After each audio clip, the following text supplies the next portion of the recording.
And today we will implement k-means clustering from the scratch. I hope that you already saw it, probably just like as a usage example of k-means clustering, maybe in terms of system biology data. And also we will try to take a look on the non-negative matrix factorization in some particular case. And so let's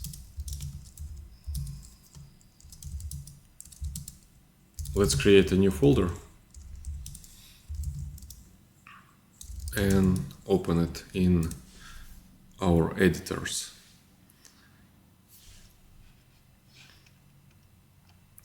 So, and today, before we start, we need to create a virtual environment. So last time I told you about the virtual environment. So basically you can try to follow alongside with me. I mean through the steps that I'm performing. But also if it's too fast, then you can just look and then try to repeat it lately. But if you need some time, you can of course say me just to kind of slow down a little bit. And we want to create a virtual environment. So as I told you before, so sometimes we want to organize the tools that we want to use in some particular environments. You can think about it as so last time I was referring to the advertisement from Airbnb, where I said that, for example, when we live in the room, not in the room, in the apartment, we have different rooms, and usually they serve for different tasks. And in the same way, you can think about it as so that we create a box, and then inside of this box we will put just required packages of Python, and globally our PC will understand that there is a particular space, like a box, where we have some required tools, but they are not available outside of this box automatically. So there is a process how we usually saying that I want to use specific environment in Python. So, and to create a virtual environment, I will use a particular module in Python which is called venv, and it stands for the virtual environment. And we can create virtual environments with that. So to use it, we write python -m venv, and then we need to specify the folder name where we will store all our packages. I will call it simply venv-utils. This name could be arbitrary, but for me it's just convenient to call it venv-utils. So now I executed the command, and it takes some time. So you can see that we created a separate folder inside of our current directory. And now we need to activate this virtual environment to say that from this point we will work with this virtual environment with our Python, and we want, if we, for example, trying to install something, install everything to this particular folder. And to activate it on a Linux system, and I believe on the Mac OS it's supposed to be the same, so it's surf venv-utils bin activate. So I need to source this file. So after I ran it, you can see, so in my prompt I already see as a hint that I am using right now Python version 3.10.12 and the environment called venv-utils. Before, you can see that I didn't have anything in my command prompt.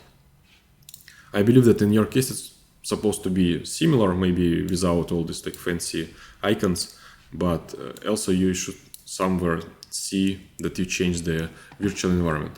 In case of the Windows system, there is another command. So it's just so the command is without source, you need to run venv-utils scripts activate.bat. So on Windows, and I will not execute it since I have Linux OS. Okay, so now we activated our environment, and now I want to install all required packages for today's lesson. So, and to do that, we saw previously that there is a package not a package, program which is called like pip, and I want to install NumPy, Pandas, Plot9, scikit-learn, Matplotlib, JupyterLab, scikit-image, and TQDM.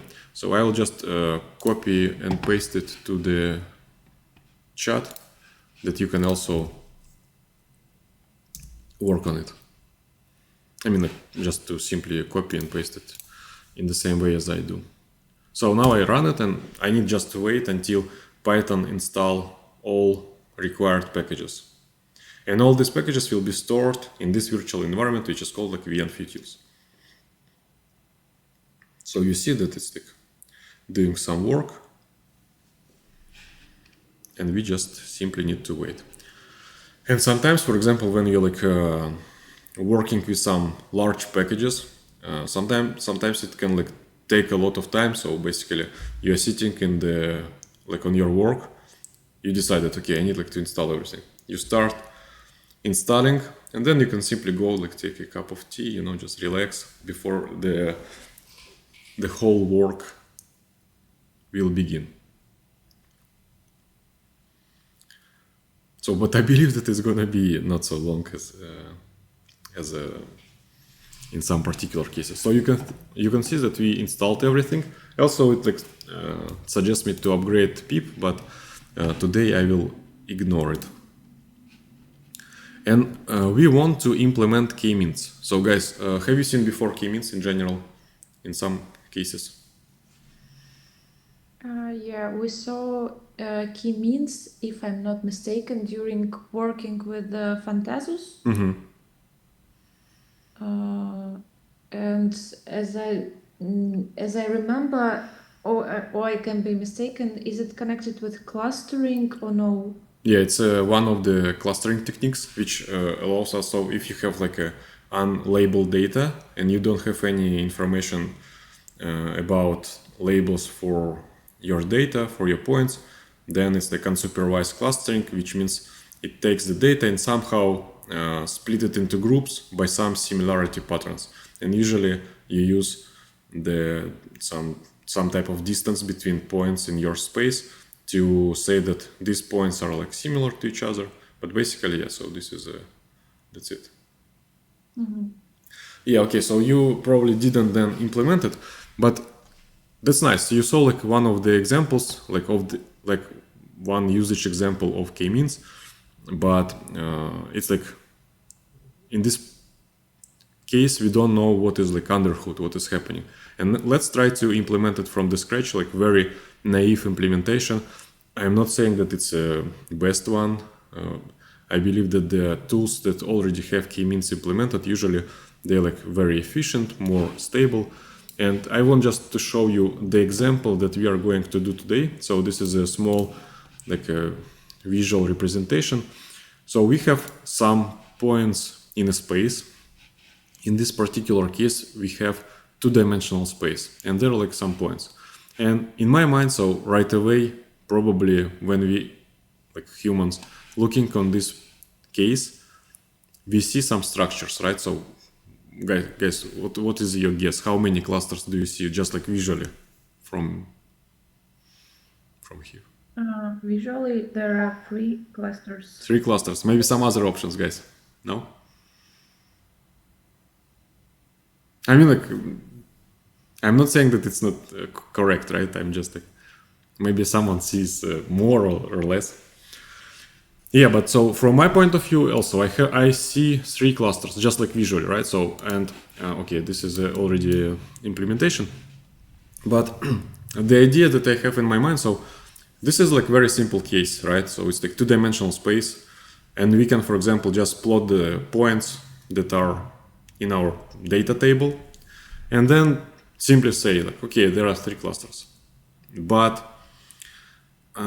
in reality, so if it would be more complex data, not like two-dimensional, but let's think about it as a gene expression data. And we want to say that for each gene we have like, I don't know, 10 samples. It's like already 10-dimensional space, which is not like so easy to represent without any extra techniques on top of it. But we will start from the basic example. I will not show you today how like there are like different ways how to determine number of the clusters, which not always working like correctly, but there are some. We will not cover it today. We will just like implement the k-means itself in the case that we specified manually number of clusters.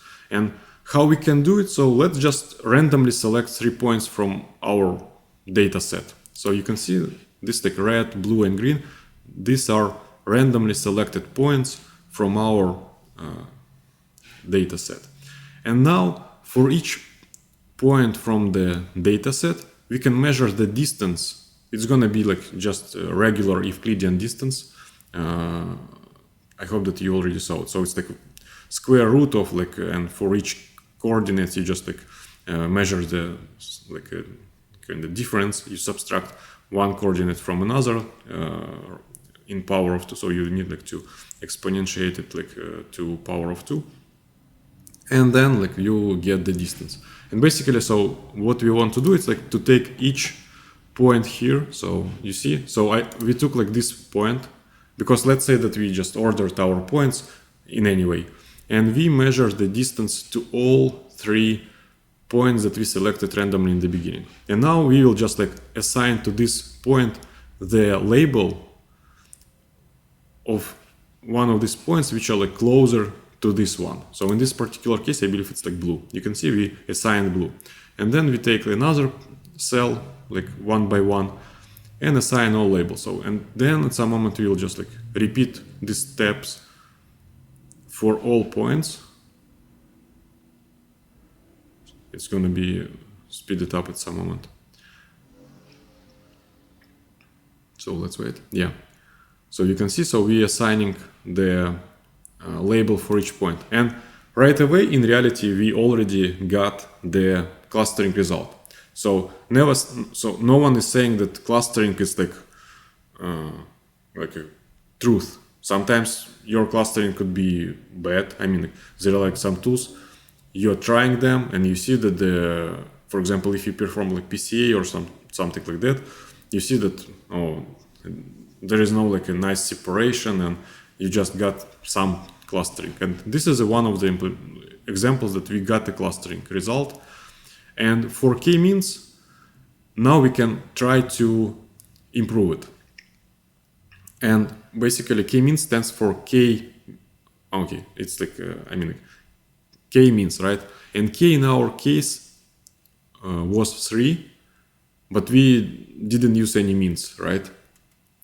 And the means part is like, let's just take each labeled cluster, for example, red, blue, and green separately, and let's just average all coordinates that we have inside of the cluster. And you can see that we will get a new centroid for each cluster. And now we will repeat this process that we had in the beginning. So let's say that all our points again unlabeled, but we have like 3 points which we specified. And now we will measure the distance from each point of our dataset to these new centers. And already on the second iteration, you will see that we got a very nice clustering result. And we want to implement it today. And yeah, if we try to measure the centers again, so we will get a new centers. And then if we repeat the procedure again, we will see that the labeling didn't change. We will have the same labels for our clusters for 2 consecutive iterations. That means that we converged, and we don't want to try to do anything later on. So this is the idea for today. Maybe if any questions about k-means, just like for this visual implementation. If no, then let's just proceed. Sorry, when we, for example, we perform this analysis many times, and we will have the same result, or it calculates differently each time, or not? So, as you saw in the beginning, I said that we want to randomly select 3 points from the data set. And basically, you can, like, for example, set the seed. There is a idea of the seed that you can like fix the set of random generations, and then if you run the random generator, you will get the same sequence of random numbers.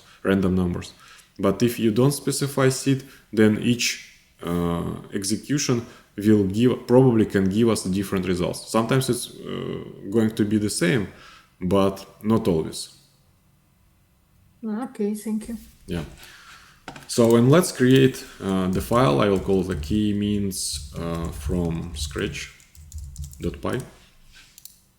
And now I want just to import all necessary packages that we are going to use today. So import numpy as np, import pandas as pd, import plot9, and I need to change my, where it is? I want to just inside of here specify that I'm using the virtual environment, and then I will not get like this highlights that something is wrong. So I just like pressed here and specified the virtual environment that I am going to use with the code that I write here.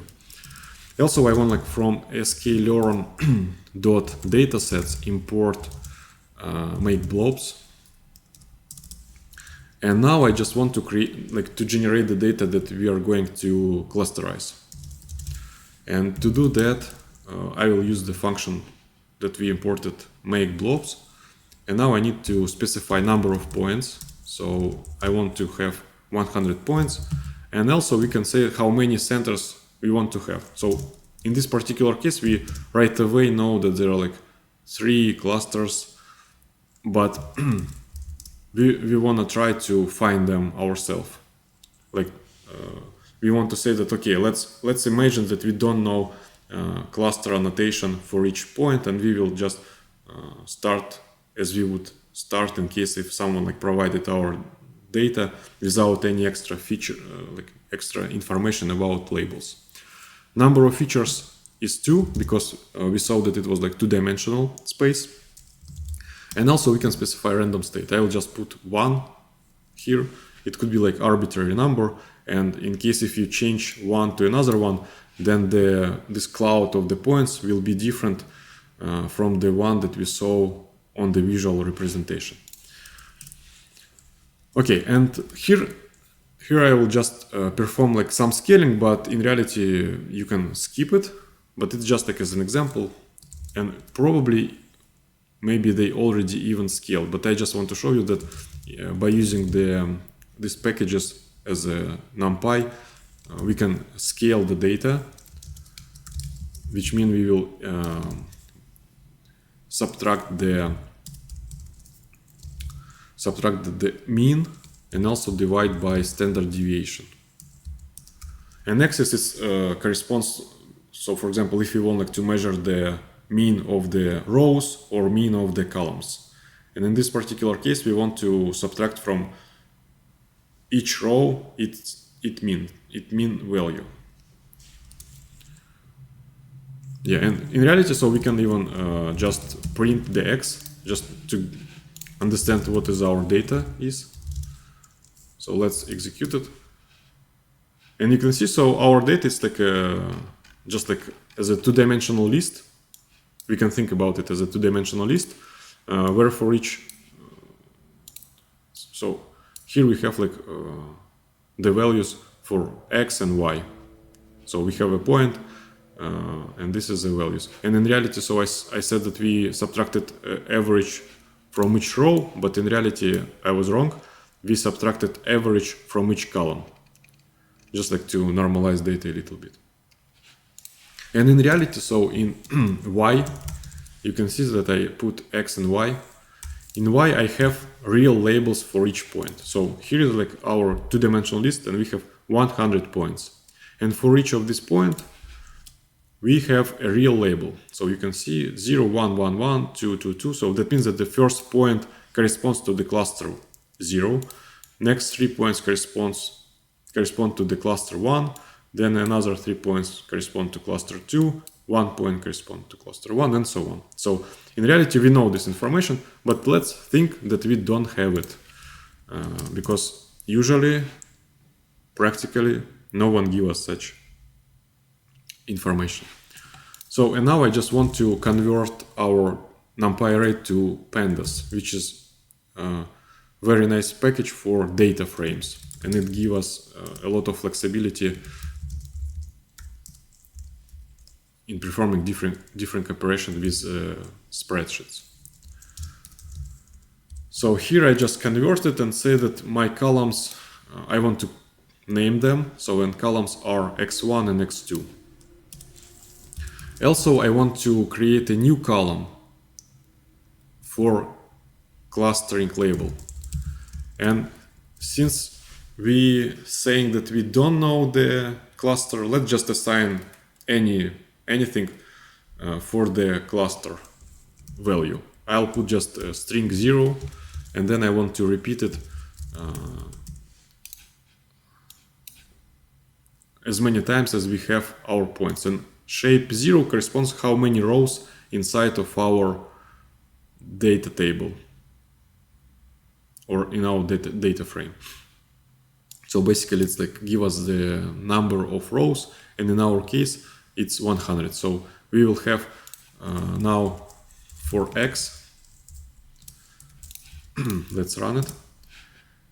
You can see now we have like a data frame, and there is just like some pretty printing options which hide some part of the data frame, not to overload the output, because sometimes you have like thousands of entries, and then if you want like just to get short, brief information about how your data looks like, so it skips like the middle part. But now we have like coordinates, and also we assigned for each point the same cluster 0. So it's like, as we would say, that they are like all from the same cluster.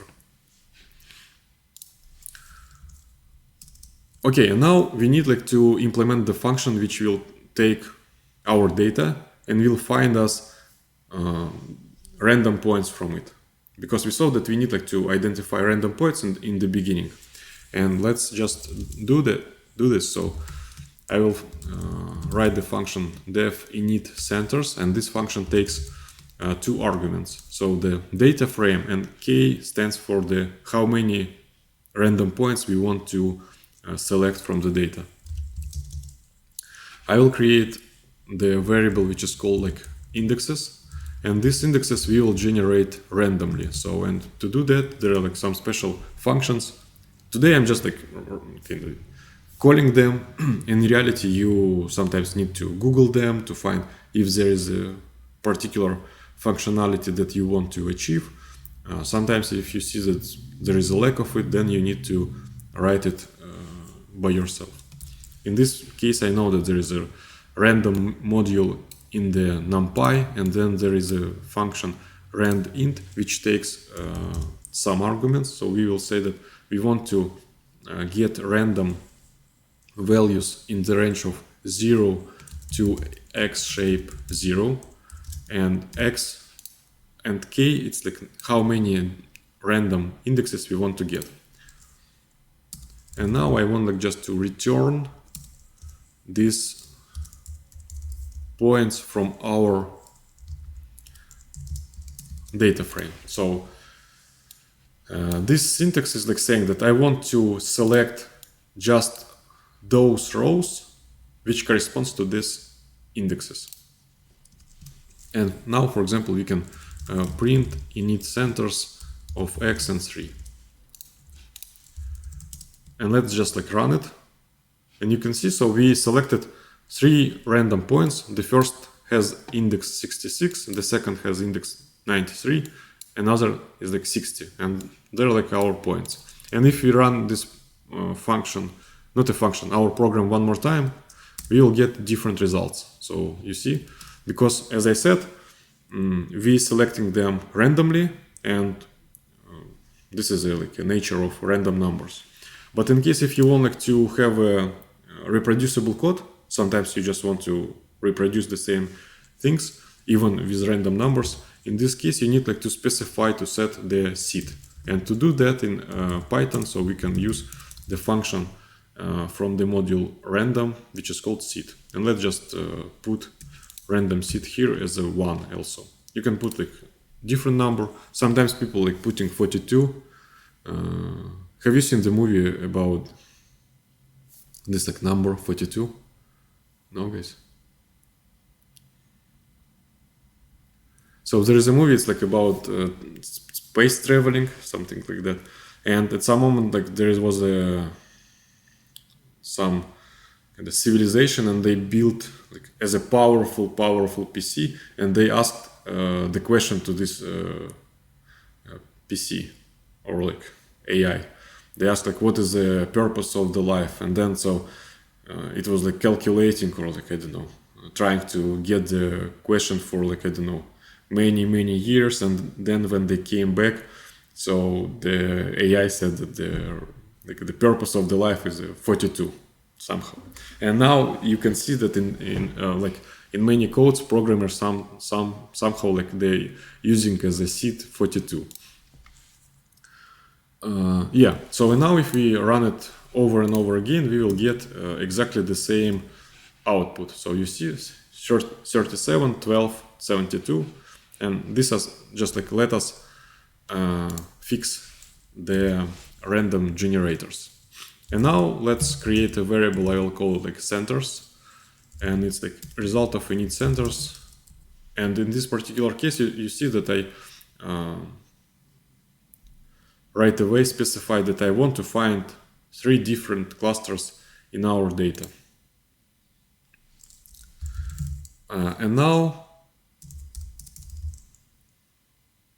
I want to change the cluster ID for those points. As we saw from the video, we want to say that they're different, not like same as all other points from our data set.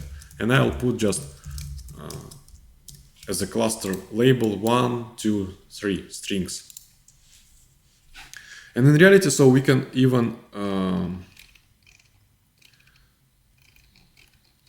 visualize this data.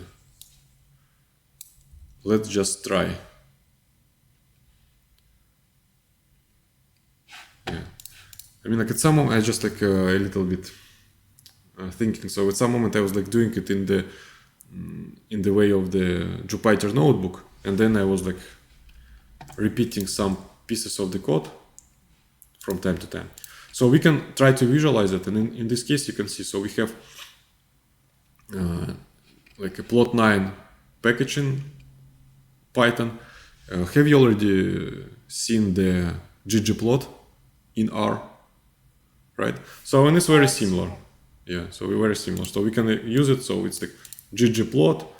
We need to provide data. We need to provide the mapping. So like that x is like x1, y is like x2, color corresponds to the cluster. Then we want like to use like points as a visual representation. Here we just want to add our cluster points that we selected randomly, and then there are like some things for the highlighting the. This one even we can like just skip. Probably. Let's just try to run it and then we will adjust it.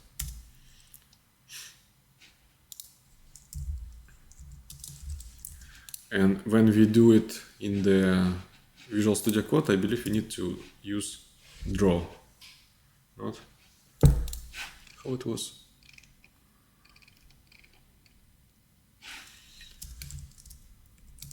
So draw, show, true. So yeah, you see now we have like there is a pop-up window, right? And we have our data points. So there is a points here, here, here. And this is a random points that we selected. Right? So, and this is just like as a first step in our final result. I will just comment this part for now. And then I will just edit at some moment. So as you saw, we have our data, we found initial points for clustering, we specified them labels, and because of that there were like different colors for different points, and for 3 of them we had like different cluster label. And now I want to implement the function which is called like find cluster. This function takes two arguments. It's like our data frame and also the centers. And now let's just subset. So here I'll just write it and then explain. So I want just like to get the coordinates from the data frame, because you saw that we have x1, x2 and then cluster. I want just to have coordinates x1, x2 and don't want to bother myself here with the cluster ID. And because of that I just get a subset by columns of our data frame. Then also I want like to create I want to get just coordinates from the centers. These are like our 3 points randomly selected.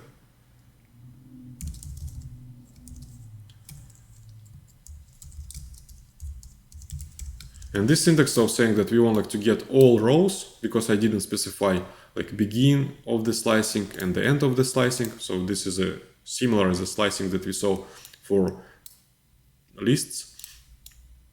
But here you can see, so it's like a little bit more fancy. We have column and then we specified indexes for columns. So and now we have like our two matrices A and B, and basically now we can measure distance from each point in the matrix A to the each point in the matrix B. And to do that, you can, for example, write the your own implementation where you go like through the each point in A, and then you measure by using this like Euclidean distance, like a formula for Euclidean distance, the distance to all points in the B. But I will use just like NumPy functionality to do that. I'll just write it and then try to explain.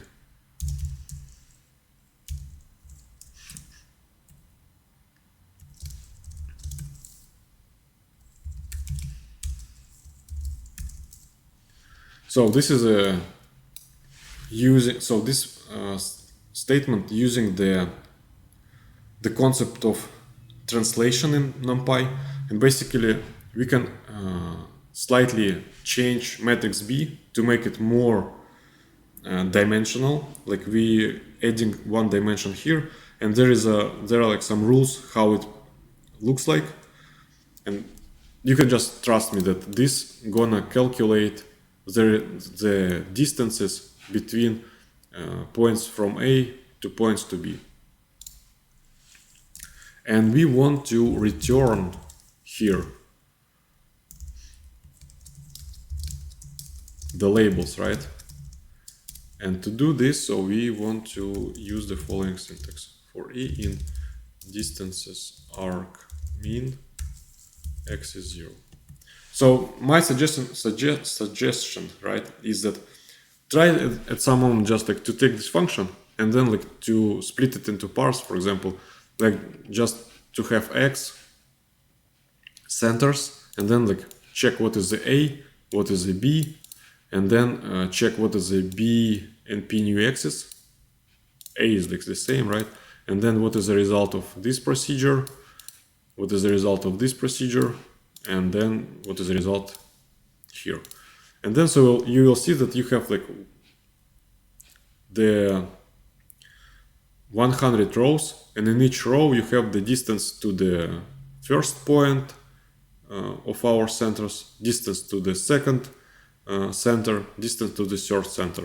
And by using arcmin, we are just saying which index of these 3 points is closest to current point that we consider.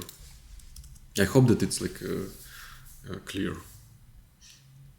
Okay, and now we just want to change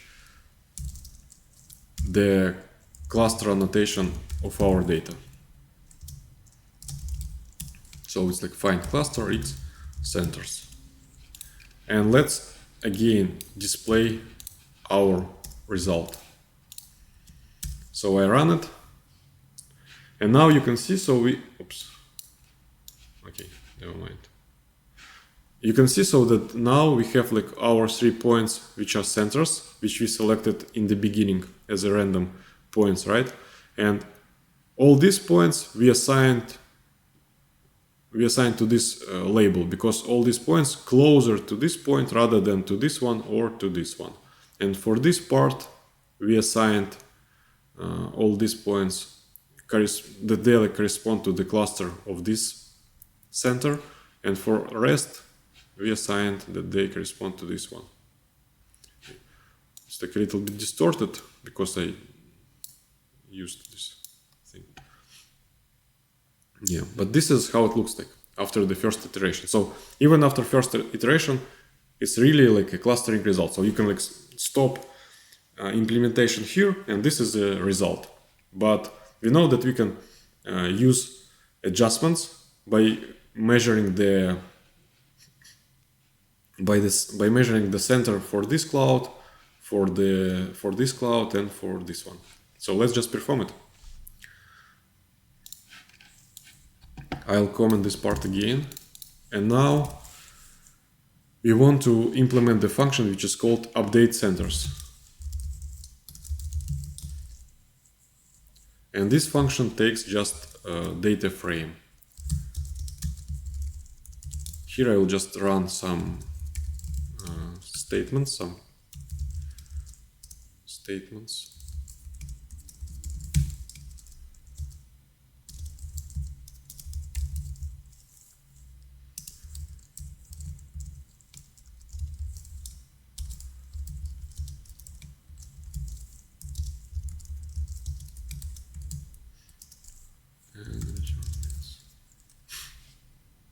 So yeah, you can see that we grouped our data frame by the cluster. That means that we have like 3 groups, because for each point we have the information about cluster that we saw from the visualization. And for each of it we measure like a center by using the mean. So we take all x coordinates from our points and measuring the average, and for x2 we do the same. And then for the cluster we put the index of our data, and then we just like resetting index. Yeah, let's just take a look after we call this update centers function. So you can see we updated our centers on this step. Let's uncomment part with the plotting, and you can see, so now our centers, they're like not where they were before. So this is a new center for the green cluster, this is a new center for the blue cluster, and this is a new for the red. As you remember, so red was like somewhere here, blue was probably somewhere here, green was here. But we updated it, and now we just need like to perform in a loop our steps. So while true, it's not the best way to implement it, but at least because we are like doing just from scratch. Let's create a variable. We will call it like old clusters, and we assigned for this variable the result of x cluster. And now just the same statements that we had before, but now we put them inside of the loop. And then centers is equal to update centers, and if in p-array equal x cluster and all clusters, then break. So what is happening here? So we got our clusters, right? Just like to memorize them. Then we update cluster IDs by using the find cluster function. So as you saw, we updated our centers, and because of that, if we run the find clusters, the label for each cell can be changed. And this is our new centers. And now, so if we converged, if there are no changes between the previous iteration and the next one, if the clustering the same, we will break. In reality, so when you have your data, sometimes converging can be not so fast. It can like take a lot of time, and because of that, usually there is a parameter which saying that if the distances between centers between two consecutive iterations didn't change like a lot. For example, you can say that okay, I had like a center and then it just moved, for example, for 0.0000 something 1, and you're like, okay, I don't care about it. Probably it's like already somewhere like where it's supposed to be. Let's just break iteration here. In our particular case, I know in advance that it's supposed to converge and converge very fast, and because of that, I'm like using as a criteria for stop that the labels between two consecutive iterations, they didn't change a lot. So now let's just run our program, and we got the result. So it's like a k-means clustering. Nice, right? So when we just like wrote, I don't know, let's not calculate the visualization. So when we have just like 44 lines, and in reality it can be even less, but pretty nice. And this is the result. So when you run the k-means with your data points in Fantazos, there is something similar happening. But for each cell, for each point here, you have information about the expression level in each sample. And then you're just trying to find those genes which are similar, which have the same expression level in all these samples. But now, so we want to apply it too, but I don't want to apply it for the for the gene expression data. I want to apply it to the image. And in your case, you can take any image that you like. I'll just show you the one that I want to get. And in reality, guys, from this point, I can even share with you the link to this thing that I was showing.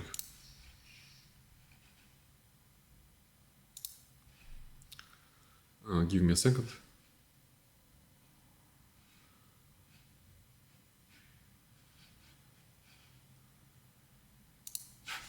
Let me just check.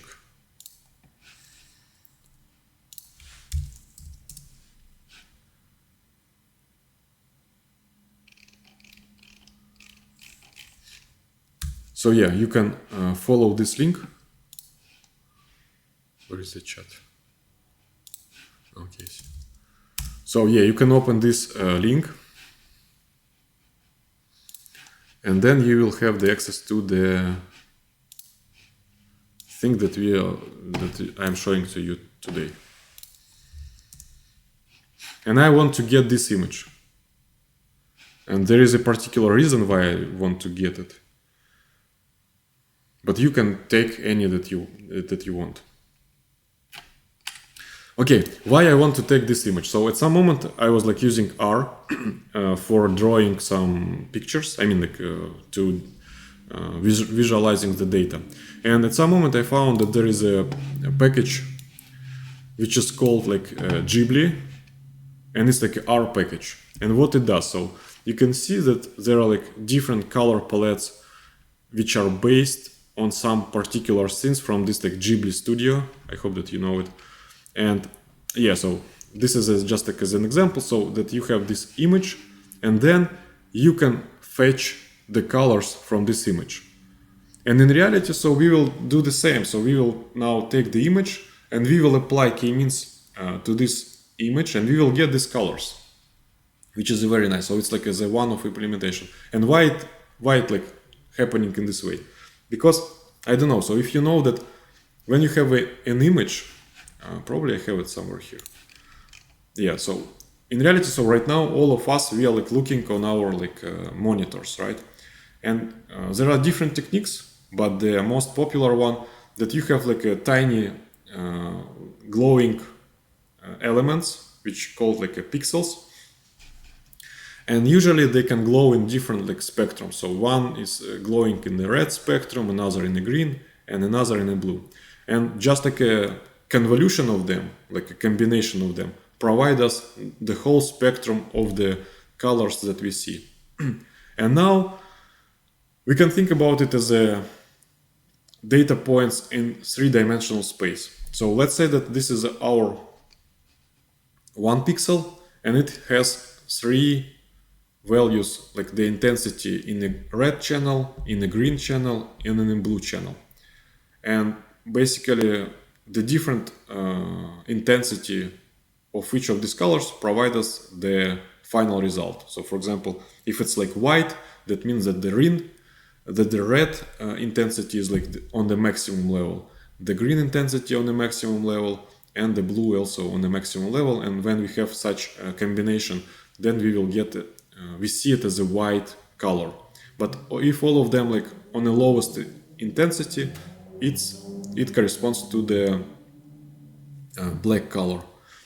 And for example, if you have like high intensity of red, high intensity of green, and low intensity of blue, this is a yellow color.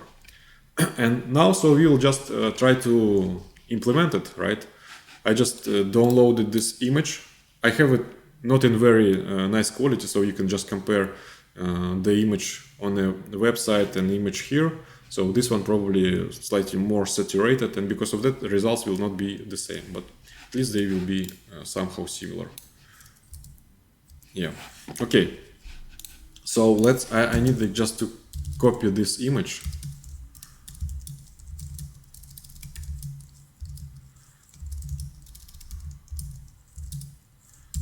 To my folder. So now I have it here. So this is our image. And now let's create a new file. I'll call it like color palette .py. And here, so you can now just copy and paste the same statements from the website. So here I'm just like import NumPy as previous, but now instead of the plot9, I will use matplotlib pyplot. Also, I imported the skimage module because it provides me some functions to read the image inside of the Python. So today we also covering a little bit the part about working with files that we didn't see before, but next lesson will be about it.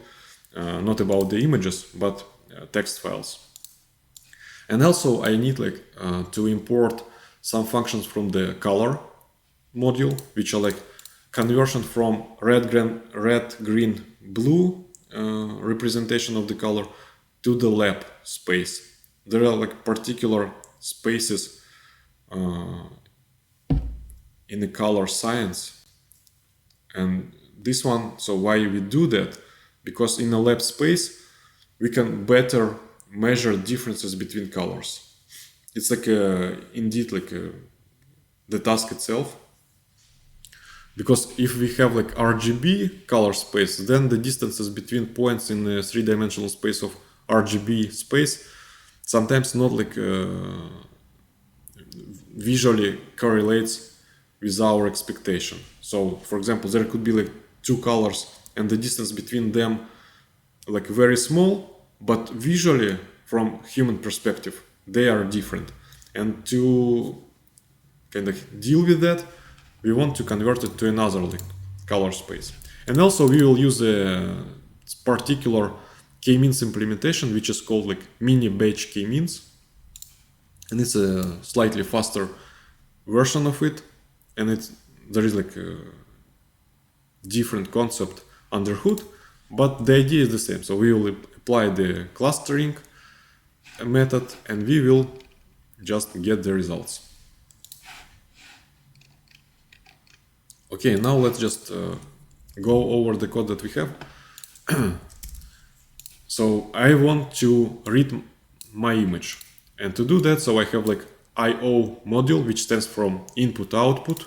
There is a function image read, and we just need to provide the path to the image. In my case, it's the current working directory. This is a file, and then I want to just print the shape of my image.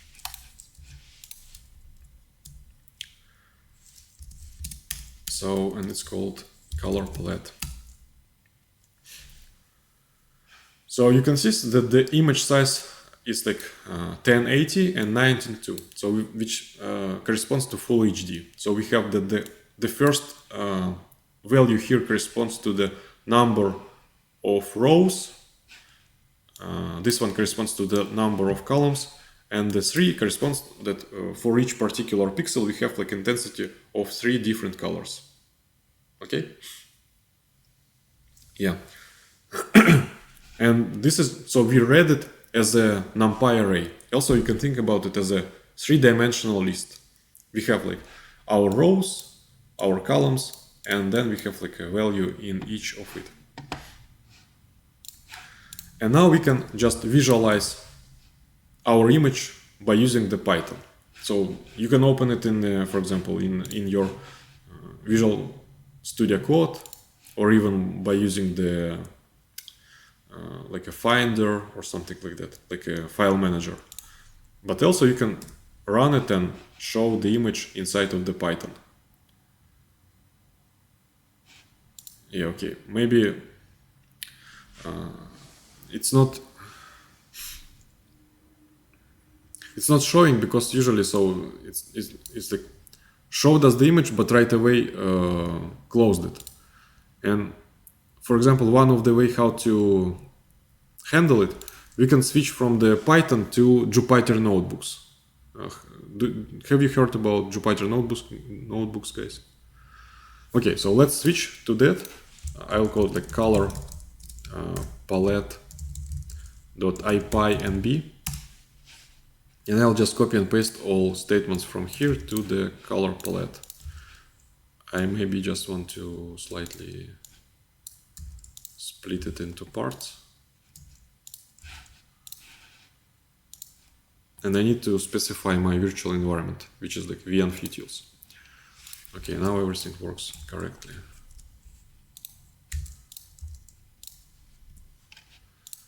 So basically it's the same as a Python file, but here we can split it into parts and execute them in a sequence. So here I just want to run part with the importing of all our libraries, then I read the image, and now I can display it here, and it will not be closed right away. And for this particular case, I can hide my terminal because I am not gonna use it. So and this is our image. And one of the things that we can do, we can split it into different channels. So as I said, we have like a red channel, green channel, blue channel, right? Let's just split it. And to do this, I use the following piece of code. So for current channel, I want just to get the subset of our image. So you can see, I want to get all rows, all columns, but here, instead of all 3 colors, I just want to get the first one, the second one, and the third one. And basically, this is a 2-dimensional array inside of this operation. Because before we had like a 3-dimensional array, now we have 2-dimensional. And then for the color map, I will use reds, greens, blues, because we want to show them in the end. Let's run it. And this is just like, we can say it as a deconvolution of colors for our image. So we can see that we have reds, greens, and blues. And when we have, for example, like a high intensity of reds, high intensity of greens, and high intensity of blues, as I said it corresponds to the white color. So when you can go to the image, and it's indeed not like true white, but at least it's like toward the white color. Or if you look on the cloud, you can see that the red is high there, green is high there, and the blue. And for example, if it's like just red as this like bench, we see that there is a intensity of red, but greens are not so saturated there, and blues also not so saturated. And because of that, it's like just as a more red type of color. Okay, and now let's just clusterize the data. To do this, we will use the following commands. So what I do here, so I take my image, I convert it from the RGB space to lab, and as I said, it's like just to make it better in terms of the measuring distances between colors. And then I reshape it. And so we don't want to have information about where or on the image pixel is for now. We want just like to make it flat. And for each point, we want to have 3 values. And you can see, so we just like we flattened X and Y coordinates into one long array. I don't know, maybe I had even visualization for that, no? Okay, before I had. But you can see that we multiplied. So we kind of unfolded our image into one array, and for each like pixel we have just 3 values, which stands for the red intensity, green intensity, and blue intensity. And now let's just run clustering on this data, because now we can really do that. We have like points in 3-dimensional space. Each point corresponds to red, green, blue, and here we will try to find 7 different colors. And as you can see, so somehow similar, right? We have number of clusters, we specified it here. We have random state, number of initializations, and a batch size. So it's like some arguments for the mini batch k-means implementation that we are using. And then we saying that, okay, this particular k-means model, please take our image and fit it, which means like try to find these centers that we found before from the scratch for 2-dimensional setting. So we did it.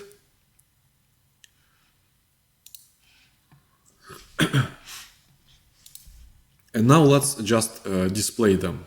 Let's display our image. And here, so I just want to create a palette, like as a row that we saw here, right? Where it is. So yeah, I just want to generate row of colors.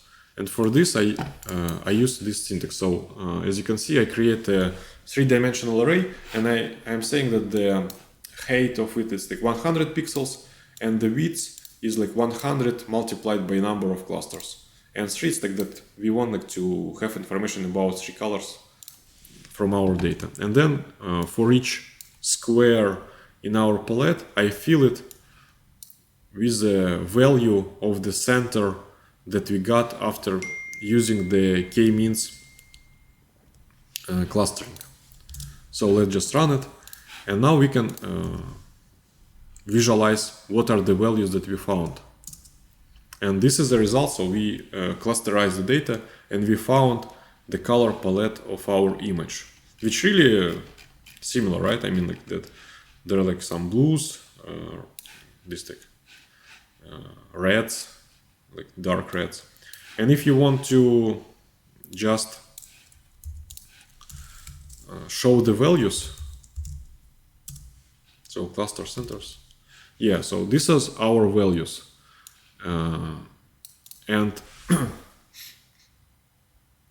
there are different ways how to represent the color in general. So you can, for example, say that you have intensity from 0 to 1 for each channel, for red, green, blue, or you can say that they like in the range of integer numbers from 0 to 255, for example, and there are like different ways. In this particular case, we have our colors as float numbers from the 0 to 1. And you can see if the values are not so high, they tend to be closer to the 0. We have the kind of as a black color. So we can even measure what is the real color. Okay, sorry.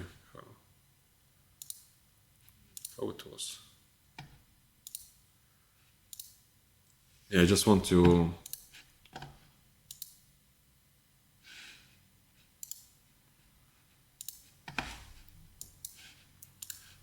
get the real value of the color, not like as a hex, but also highlight what is equal. So yeah, you can see that the color, this particular color in RGB space, it's like 39, 36, 31. Let's just take it, these values.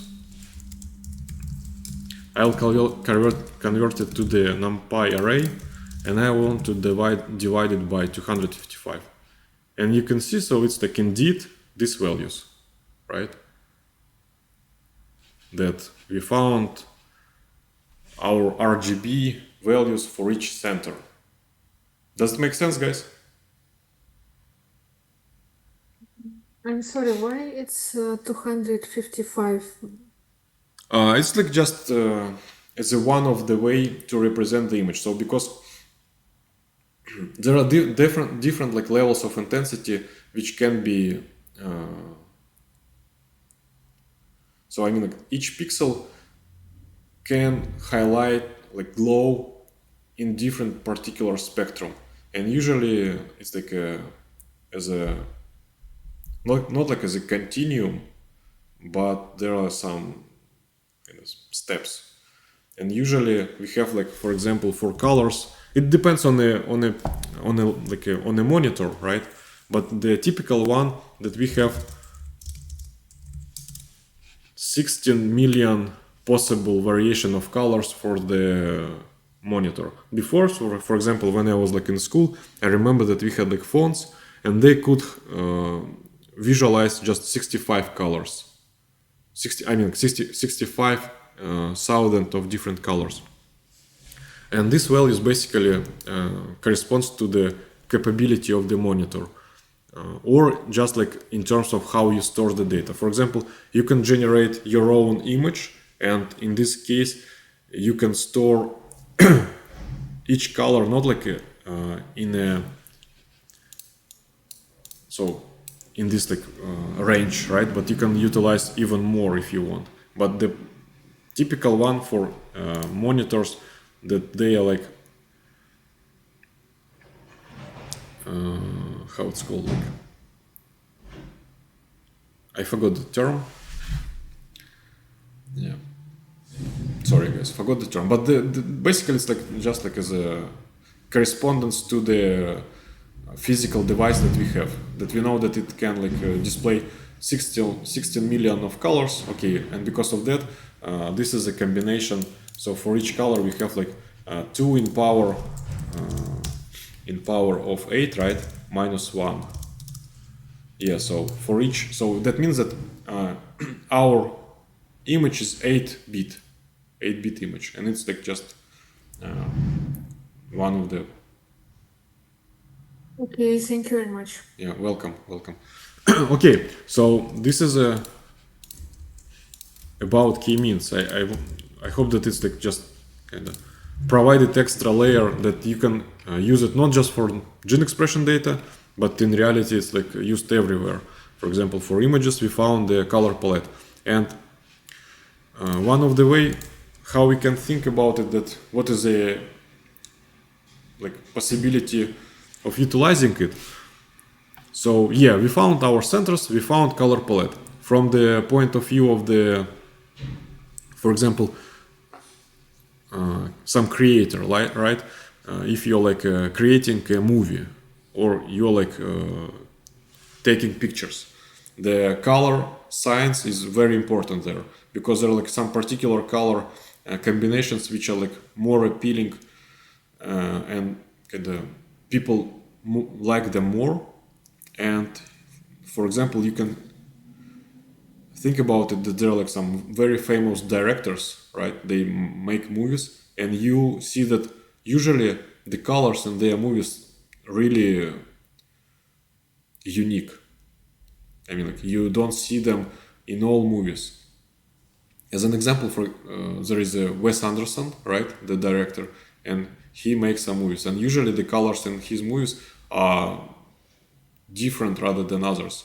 And if you're like just working in the same field, you're like, okay, I want just to get these colors, and you can apply it. I mean, like, there are definitely, you can just like copy and paste the image to the online.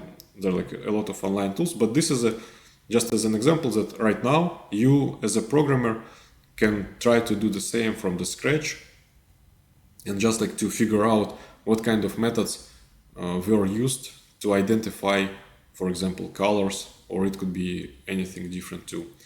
And another way that now we have, like, for each image, instead of this variety of colors that we saw, so I said like 16 million of colors, sometimes we don't need like so many colors, and we can compress our data by using just 7 colors. And in this case, we just want to do that. We just we are taking our image, and for each pixel that we had before, instead of the value that it had before, we will replace it with the value of the closest center that we found. And you can see that we reduced the amount of information in our data, but still we preserve some structure, some information is still here. And for some particular cases, we don't need like to have all this huge variety of colors. We just need to have some of them. Yeah, you can just play around. You can, for example, say that I want to use 16 colors instead of the 8. Now we have like more here, and the final one looks more similar to the original one, but we just used 16 colors.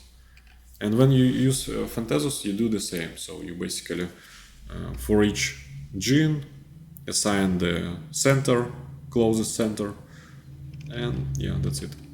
Okay, so that was about k-means. You can play around it later on. And now let's just take a look on the non-negative matrix factorization.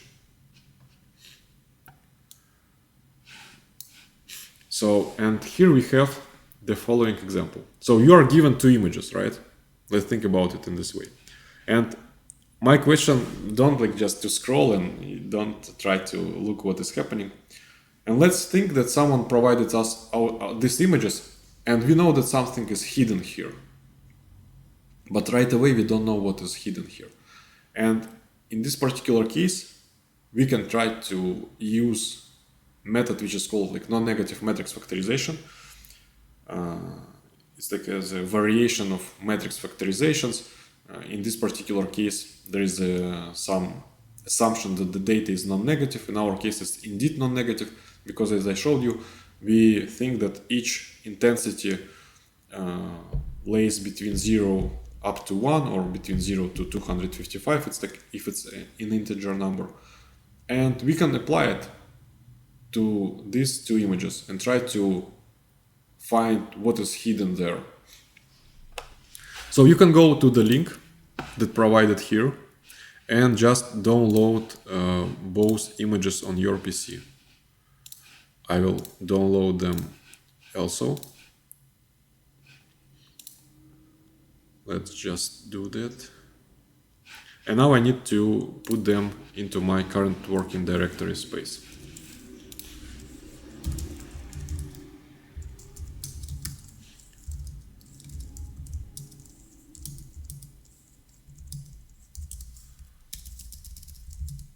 So, okay, now I have 2 images, and I don't know, if I like maybe switch them fast enough, you will see that they're like different somehow. And you can think about it as a, you know, like as a way of communicating with someone. So you want to send him or her the secret message, right? And you can, like, for example, use something like that. I mean, like, it's not gonna be, you will need non-negative matrix factorization to find the hidden information, but to generate this type of data, there is no like non-negative matrix factorization. There is just simply mixing of 2 signals. Okay, let's just fastly, because we don't have enough of time, I'll just like right away copy and paste everything that I have, like briefly go over it. But you can definitely take a look closer after the lesson. Let's again create a Jupyter notebook. And I'll just copy and paste everything that I have here. So let's just import everything. Let's just display what's happening. Okay, we need to adjust slightly our paths to the images because I don't have a data folder, I just have them inside of the current working directory. I'll just zoom out a little bit, and this is our images, right? I put them right next to it. So guys, if you didn't scroll, so do you see something hidden here? Just like by eyes. No, nothing. Nice, that's a good. Yeah, that's good that you don't see it, because then it's gonna be as a magic that gonna appear, you know, like I'm as a magician. Okay, and here is just like a visual implementation, not visual, like visual toy representation of what is happening. So non-negative matrix factorization can be used if you have a huge matrix. Let's say that your matrix is like n by m, and then you can decompose it.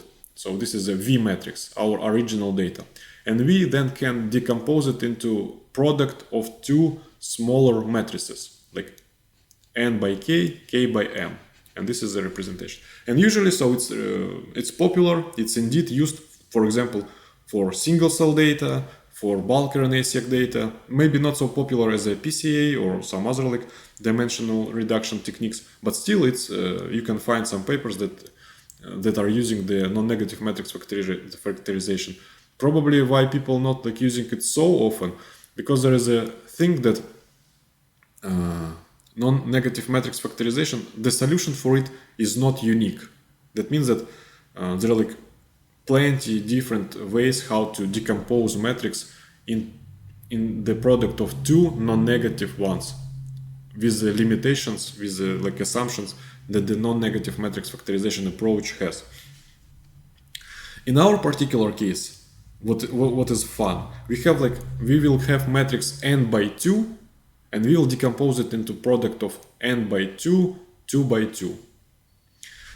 Which is like a little bit strange. You're like, oh, we are not like we are not minimizing the number of dimensions, but still it's possible, because in this particular case I use it as an unmixing approach. I know that there are like two images, and so they were like mixed somehow, and we got our result. So we got these two images as a result of mixing of two other images. I hope that it's clear, guys. But again, so if you have any questions, then just like ask, right? You're not losing anything. And to accomplish this task, I want to convert images to the grayscale, because I don't need like information about colors right now. We will get it back in the code. And yeah, sorry guys, we don't have like enough of time because of that. I'm like so fast. I'm like trying just to show you the final result. And this is the implementation of non-negative matrix factorization. It's a little bit awkward because I want to store some intermediate steps during my non-negative matrix decomposition. In reality, usually people don't store the list of the intermediate steps. They just like get the input, and then they provide the output without any intermediate steps. But I just want to have them because I want to animate what is happening with the data during the non-negative matrix factorization approach. And this is a implementation of it. So these functions, basically, I took them from the original paper about the non-negative matrix factorization. You can read it, also find the equations there. And because of that, probably sometimes it's a good idea to know a little bit of the math, a little bit of the linear algebra. And then you can just like take a paper, take a look on the equations and say like, okay, now I just want to try to implement it by myself. And now we just want to get back our results. Why is like scrolling back always? little bit annoying. Okay, here we just like run it, and now we need to wait. It's not like very fast, it takes some time. You can see there is a progress bar. So, and until it works, I just want to prepare next steps.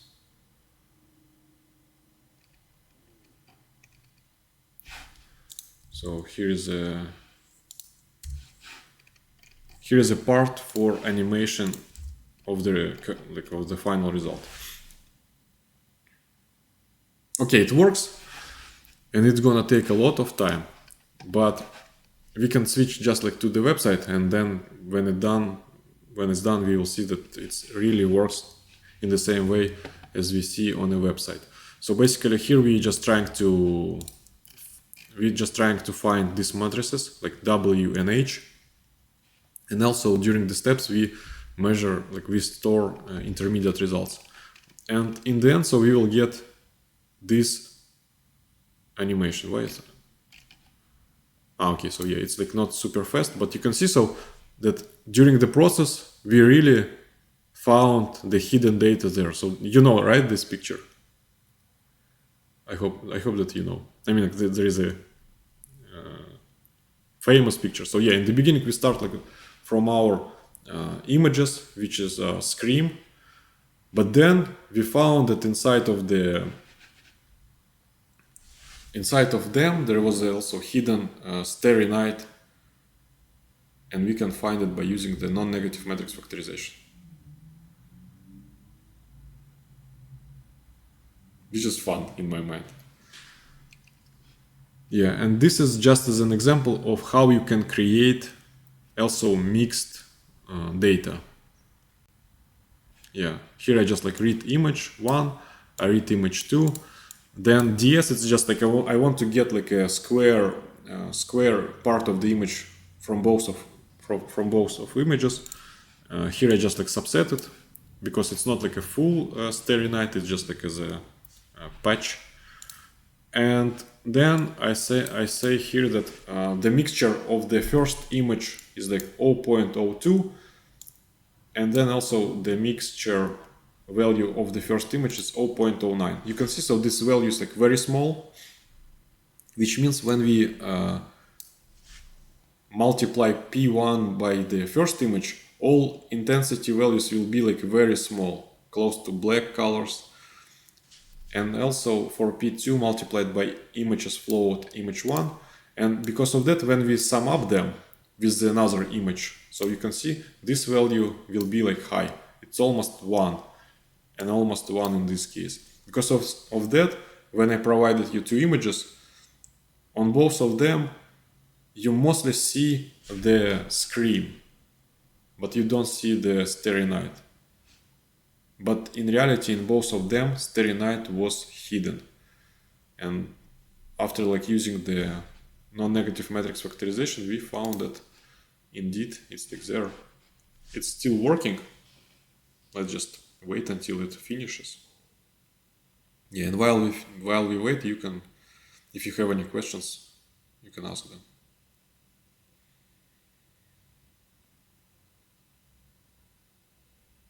Okay, it's done. Let's just run this part, and let's just run this part. And I want to save my animation right away in the same folder that I have here. So it also takes time.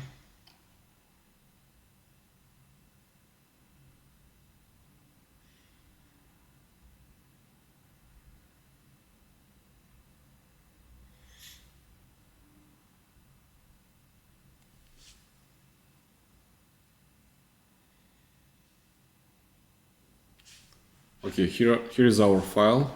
So, and it's still working. Come on, come on.